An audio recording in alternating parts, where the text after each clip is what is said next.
is the first official motorcycle review on Sharan Shagun's channel.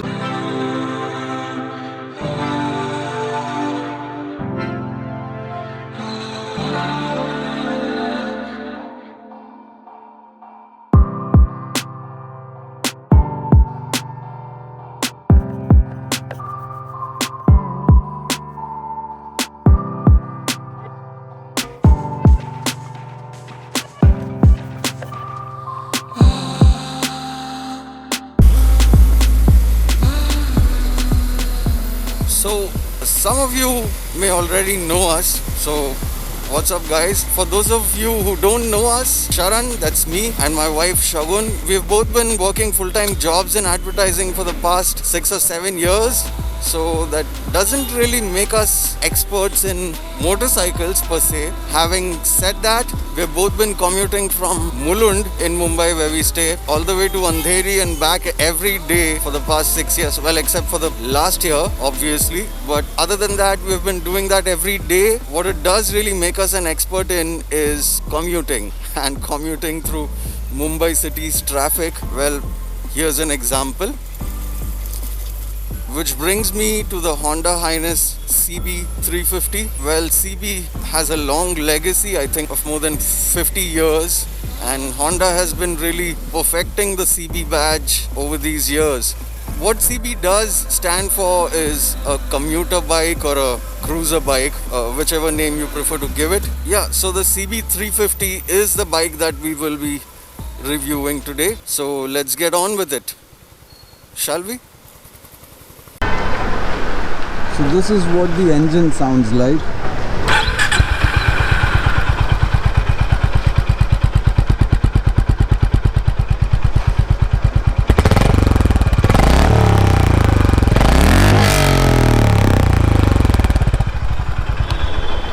And that's what the horn sounds like.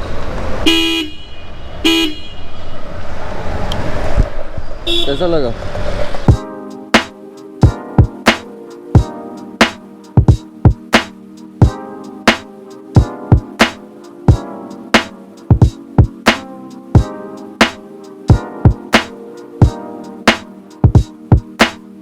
In the styling department, Honda has really nailed it. Just to give you an example, this gentleman here in the green shirt on the white classic 350, he came up to me and asked me how much the bike costs, and I told him how much it is on road, and he gave me a big thumbs up and a smile. He says, "Gaadi ek number hai."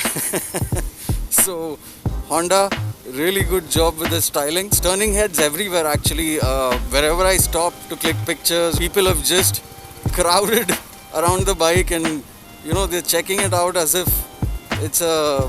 Me personally, I don't like cruiser bikes or standard motorcycles that are styled in a sort of retro fashion, but this one, with its retro styling and all these modern touches, like the all LED lighting system, the headlights twin LED setup with a DRL, and even the constantly on indicator lamps, and the tail light, which is also an LED setup. So all in all, this bike really is an attention grabber. Also, there are these other fine little touches that Honda has really paid attention to, like the upswept chrome exhaust pipe along with the glossy black engine. All these things really matter. The two-tone paint on the tank and the side panel. Good job, Honda. I mean, on the styling department, I give it a 10 on... Well, not a 10, but a 9 on 10, I think.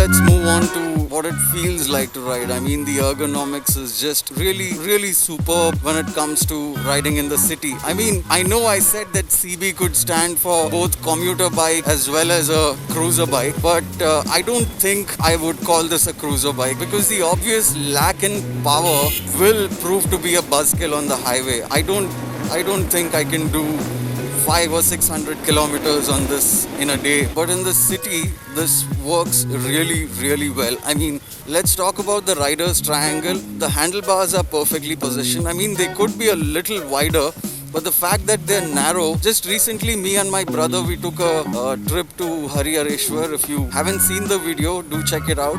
The link is up there. We had the Avenger 220 Street with us. That was Sam's bike. And I got a chance to ride it for a good 40-50 kilometers on the highway. And the handlebar on this one, I must admit, is as narrow as that of an Avenger. Only the handlebar, don't get me wrong.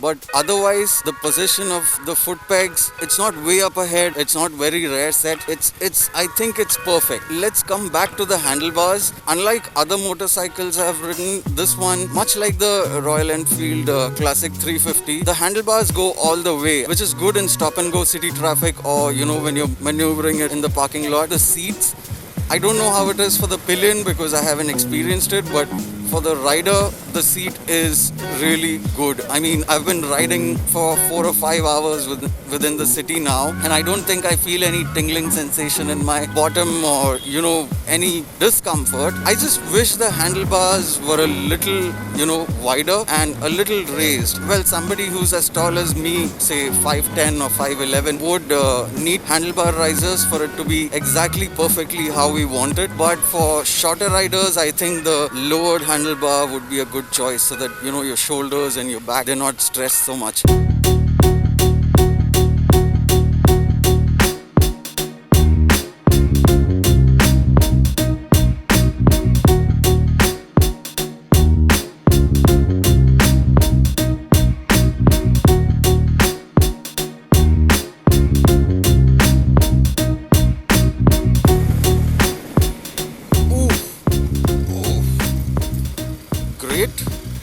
Lovely brakes. I think the ABS kind of kicked in there. It's a great example of why you need brakes of this good quality in Mumbai city. So Honda has done a brilliant job on this engine. It's a brand new 348 something cc engine, which makes about 21 bhp and 30 Newton meters of torque, which is, kind of the highest in this category of motorcycles. The engine is superbly refined. You can expect that from a Honda engine.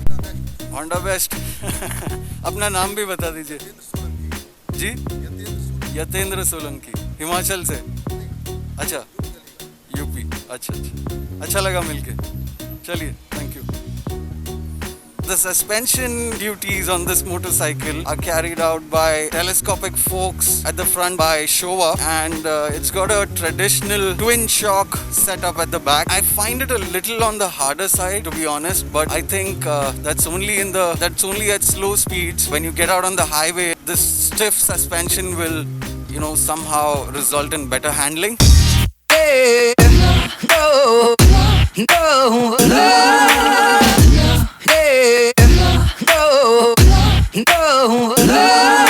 The instrument cluster is a mix of okay and meh.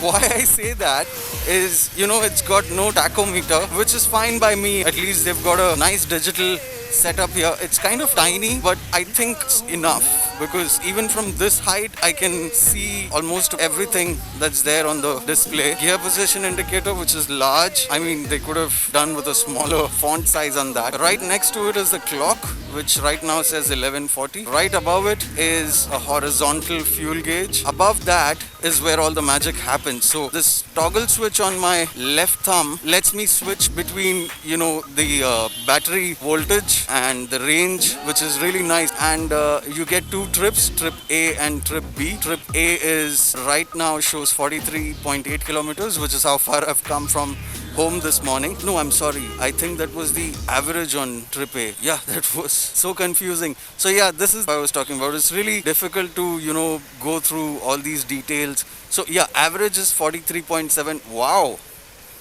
Good job, Honda. 43.7. And trip A kilometers is 46.4.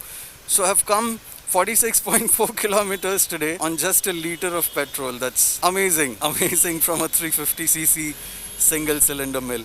So we have a large analog style speedometer. There are a few nice touches here on the right of the meter. Now you can see that there's an ABS light here which goes off once you start moving, and there's this T here. I think that's the Honda switchable torque control system, which controls the amount of torque given to the rear wheel. You can even turn it off by holding this button here on the left, and that's off. You hold it again and it's on. There's a high beam light right over here. Yeah, there you go. There's a side stand light here. There's an engine warning light there, which I really cannot turn on now. Is also the neutral. So let me go ahead and try and turn all the lights on I can right now. There you go. Those are the 6 out of 8 lights. Anyway, so that's the instrument cluster. Moving on. The wheels and the tires, it has a 19-inch rim in the front and an 18-inch one in the rear. Tires are from MRF. I think they're the Zappers, and they offer pretty good control and grip, especially in, stop and go traffic like this. So this would be a good place to test out how much power this bike makes. And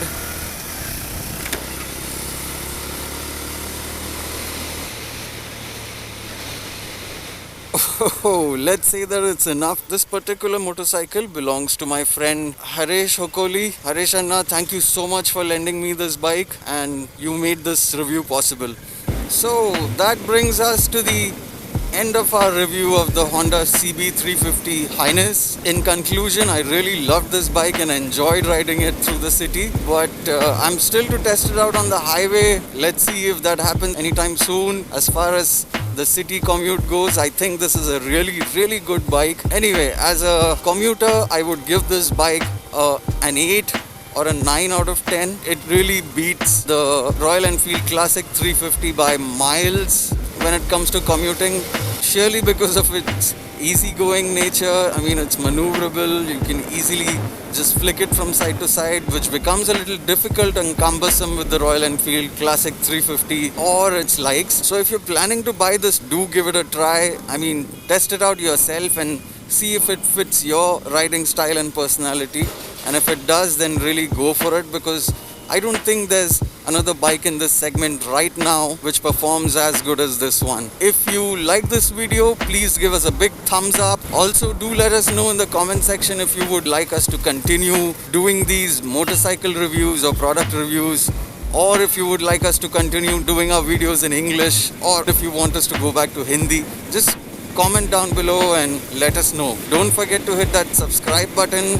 Press the bell icon so you get notified whenever we put out our videos. And we'll see you soon. Bye-bye. Yeah, no, no, no.